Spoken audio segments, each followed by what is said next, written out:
Gather around. It's time for the show to begin. Ladies and gentlemen, this is... Hey everyone, my name is Jason.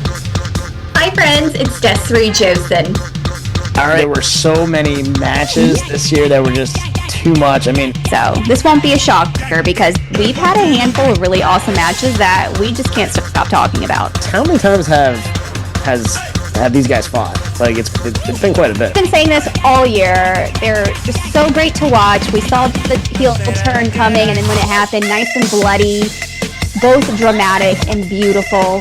You are now entering the ring with Chutes and Ladders podcast. Here are your hosts, Desiree and Jason. Chutes and Ladders Hall of Fame 2026 Part 1. What's going on, everyone? My name is Jason. Hi friends, it's Desiree Jason. This is WWE Hall of Fame 2026 Part 1 review. And this class, it's got power, influence, and straight up in-ring greatness. Des, what are your initial thoughts? You know what? I love this lineup. And I was kind of shocked with a couple of who were listed. So this should be really interesting this year. And I'm really excited to hear their speeches. Yeah, absolutely. And when you hear Hall of Fame, what makes someone worthy to you? Is it championships, moments, influence? Is it just all of it? I think it's everything. It's impact. It's legacy. It can be titles, but it doesn't necessarily have to. But, basically everyone on this list has actually held a title. I just think it's just something that's earned, and there's just always something special about this person.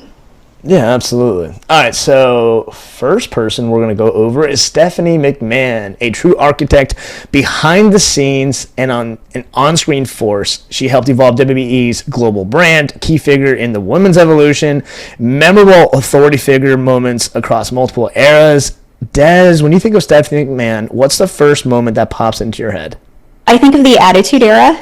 That's when we were introduced to her. She was Vince McMahon's daughter, who was captured by The Undertaker, and then she slowly evolved into one of the biggest female villains, and was associated with DX, specifically Triple H, the Authority, and she made a name of herself rather than just being, the billionaire princess. And but you know what? She not only held a title, that she got from Miss Jackie in 2000, but she also transitioned behind the scenes into the chief brand officer, temporarily the CEO. She does a lot of charity work, and it's good to see her face again now that Triple H is in charge. So it's just, she's been a part of our lives for a good 25 years, and I love it. I'm a big fan of her. Yeah, she may be one of the most underrated heels ever. Yeah. Right? With that snack, too? Yeah, absolutely. My thought is, I remember I was at Armageddon. I had front row seats. It was in Fort Lauderdale Sunrise, technically, where the Panthers play. And Triple H fought Vince McMahon. And at the end, Stephanie turned heel, and everyone's like, oh, snap. I think her and Triple H were dating at that point, but it was on screen they were, but I guess behind the scenes they did as well. So that's one of the things that kind of stands out to me as well. But yeah, this is well deserved, and the brand keeps getting bigger because of her. Yeah, huge fan. Who do you think is going to induct her? Ooh, I'd be shocked if it wasn't Triple H. What about you? I am leaning obviously to Triple H. I would be shocked if Vince came out. Oh. You know what? That's why she got on, was because of her father and that storyline. So I would be shocked. But it would make sense for me to see that. But it's going to be most likely Triple H. Yeah, I can see that too. All right, now we're going to talk about the phenomenal AJ Styles, one of the greatest in-ring performers of all time. He has success in TNA, New Japan Pro Wrestling, and WWE. Obviously, he was a WWE champion. He's known for his consistent match of the year caliber performances. Des, what's the AJ Styles match or moment that defines his career for you? What I absolutely love is his debut at Royal Rumble. it was just so exciting because people were expecting it, but then they weren't sure. And then you hear that huge pop, and then you know what? 10 years later, he has his final match at Rumble. So it was just like a full circle moment. But he's had such an impact, not with just WWE, but with TNA and everything. He's just across the board one of the best. He is technically so good, and even though he was older, he still put 100% in and was constantly trying to up the standard. So he never took his foot off the gas. And that's what I love. He's just like a wrestling sweetheart. I love him. Yeah, absolutely. And it's funny you mentioned that because, listen, to me, I think he'd put TNA on the map, to be honest with you. Sure did. Yeah, because TNA had some older wrestlers, which were cool. Obviously had Sting and Ric Flair at some point. And there was like a revolving door of basically WCW guys that didn't get signed by WWE, which is fine.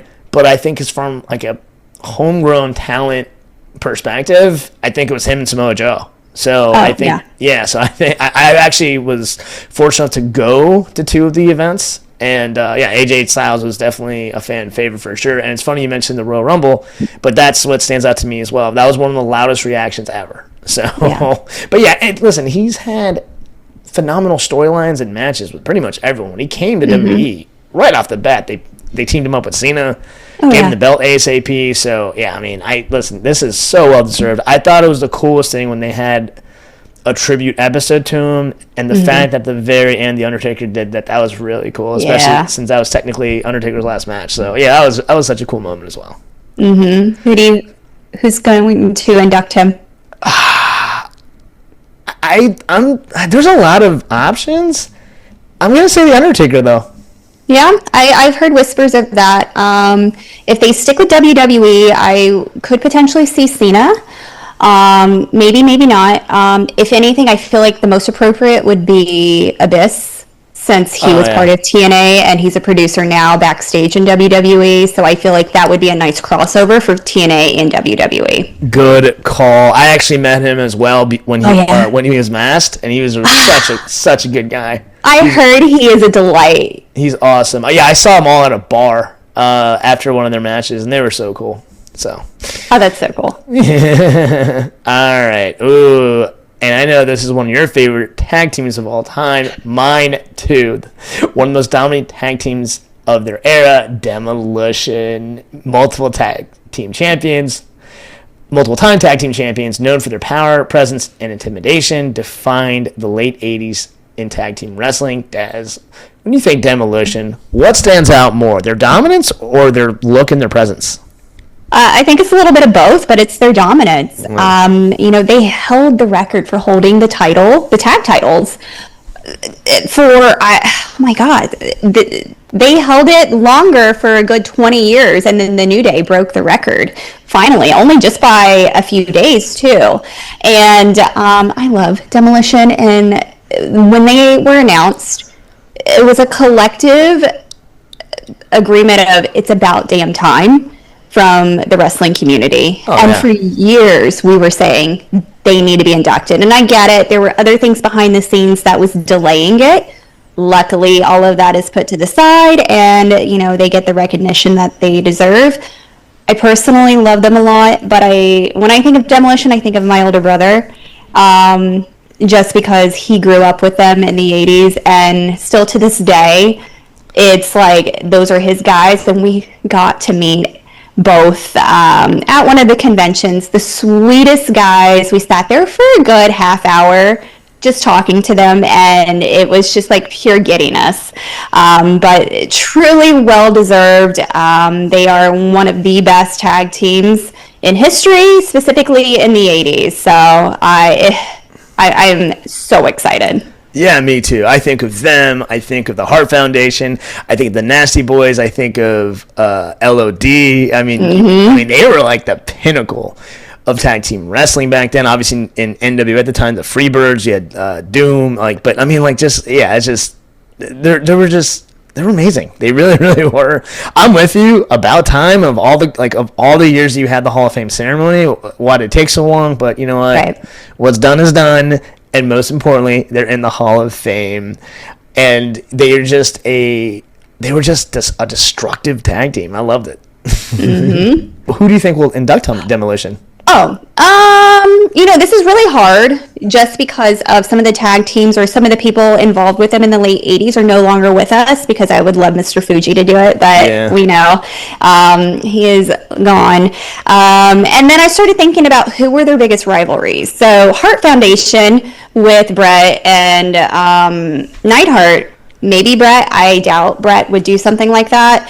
The other one that came to mind was Arn Anderson with the Brainbusters. Yeah. I remember when they beat Demolition in a 2x3 fall in Saturday Night's Main Event. Yep. So that's what made me think maybe Arn and Tully could do something. That would be really cool. So those are what I'm leaning more towards, like Arn. Okay. Yeah, you know what? Listen, I would love to see Bret Hart do it, but yeah, I'm kind of with you. I don't know if you necessarily will. Arn Anderson would be a great choice. Yeah. But yeah, I'm kind of curious because, again, there's a ton of options. It's so interesting, like when you brought the segment up, like when you asked before, like, hey, we should talk about who's going to induct. This is a lot of fun because there really are so many options. You don't know. Yeah, 100%. All right, Des. Now it's time for a Hall of Fame heat check. Okay. All right. This is going to be tough. Most deserving inductee in this group? I'm going with Stephanie. Okay. Best overall career? AJ. Love it. Best single moment out of all three? It's got to be with AJ. Probably the Rumble moment? You know what? That's always such a big pop. That's what sticks out to me, just because, that was just like a second life of his career. So yeah, let's just go with that. All right. Who had the biggest impact on WWE today? You know what? I'm going to go with Stephanie. Reason being, she was part of the Attitude Era, and then she also was part of the Women's Evolution and started that and made the division not just divas and pretty ladies and bikinis. She made them main event stars. And then just her overall impact with the business as entertainment and just the evolution of it all. I love it. Who would steal the show with the Hall of Fame speech? I'm going with Stephanie just because she has so much charisma. She's the star right now. Yeah. All right, and then real quick, one word to describe each inductee. So let's start with Stephanie. Villain. AJ Styles. Phenomenal. I don't know, that was easy. I thought I gave you a softball. Okay. I know.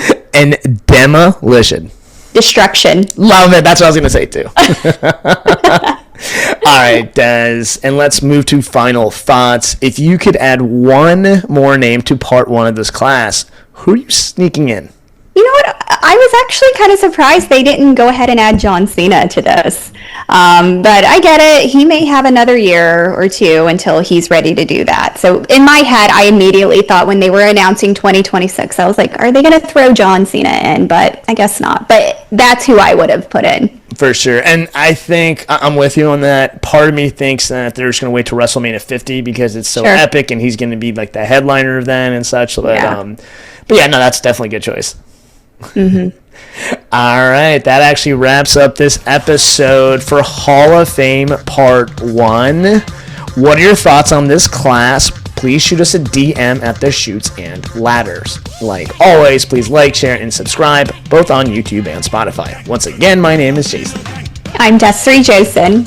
All right, until next time, have a blessed day and a blessed week.